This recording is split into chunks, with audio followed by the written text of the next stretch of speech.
চাপৰৰ প্ৰকৃতিপ্ৰেমী এজন যুৱক ট্ৰেক্টৰ চলাই জীৱন নিৰ্বাহ কৰা যুৱকগৰাকীয়ে দেখুৱাইছে প্ৰকৃতিৰ প্ৰেমৰ প্ৰতি এক সুন্দৰ নিদৰ্শন। বিভিন্ন গছ-গছনি ফল-মূলেৰে ভৰপূৰ নবীউল হকৰ ঘৰখন। বাটৰুৱাও জুমি জুমি চাইছে ঘৰখন। দেখাত তেনে সাধাৰণ এজন যুৱক, নাম নবীউল হক। ঘৰ চাপৰৰ ৰৌমাৰীৰ ৭ নম্বৰ ৱাৰ্ডত। যুৱকজনৰ প্ৰকৃতিৰ প্ৰতি আছে সীমাহীন ভালপোৱা।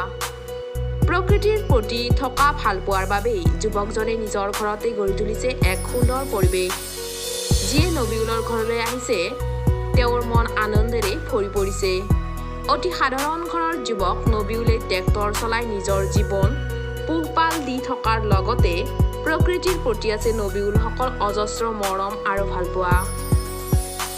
প্ৰকৃতিৰ প্ৰতি মৰম আৰু ভালপোৱাৰ বাবে নবীউল হকে নিজৰ ঘৰত শতাধিক বিভিন্ন ধৰণৰ ফল-মূল গছেৰে পৰিপূৰ্ণ কৰি তুলিছে। সৰু সৰু আম কঁঠাল গছত আম কঁঠাল দেখি বাটৰুৱাই জুমি জুমি চাইছে। বিভিন্ন জাতৰ মধুৰিআম যেনে কলা, বগা, বিভিন্ন ধৰণৰ ফল-মূলেৰে ভৰি পৰিছে নবীউল হকৰ ঘৰৰ চোতালখন। ডাল ভৰি ভৰি লাগিছে অমিতা, পাণ তামোলৰ লগতে আছে বিভিন্ন ধৰণৰ ফল-মূল। মুঠতে নবীউলৰ ঘৰৰ চোতালখন হৈ পৰিছে এখন উদ্যান।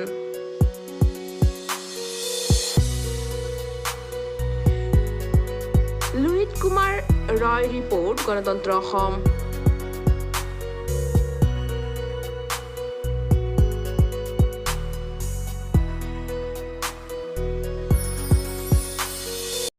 মোৰ নাম নবীউল হক। মোৰ মানে এইটো মই যেতিয়াবা বুজি পাওঁ তেতিয়াৰ পৰা মোৰ এইবিলাক মানে ইচ্ছা আছিল আৰু মানে এইবিলাক কৰিলোঁ। মই লাহে লাহে কৰিলোঁ, মানে মোৰ মানে সৰুৰে পৰাই মানে মোৰ এইবিলাক ইচ্ছা আৰু কৰিবলৈ, মানে বাতাবৰণটো সজীৱ কৰি ৰাখিবলৈ মনটো মানে মোৰ নিজৰে মনটো মানে সজীৱ থাকে আৰু ঘৰৰ পিছপিনেও আপুনি ডাঙৰ ডাঙৰ গছ লগাইছোঁ। এইবিলাকৰ কাৰণে মোৰ মনৰ এটা চেতনা জাগিল যে মোৰ এই প্ৰকৃতিটো মানে গছ-গছনি শেষ হৈ গ'ল। মই ভাবিলোঁ যে মই নিজে গছ ৰোপণ কৰি মানে প্ৰকৃতিখন বজাই ৰখাৰ কাৰণে মই চেষ্টা কৰিছোঁ আৰু আহ্বান জনাব তেওঁলোকে যাতে মোৰ নিচিনা কৰি মানে কিবা কৰি থাকে, গছ-গছনি ৰুই বা প্ৰকৃতিটো মানে সজীৱ কৰি ৰখাৰ চেষ্টা কৰে। মোৰ এইটো আহ্বান।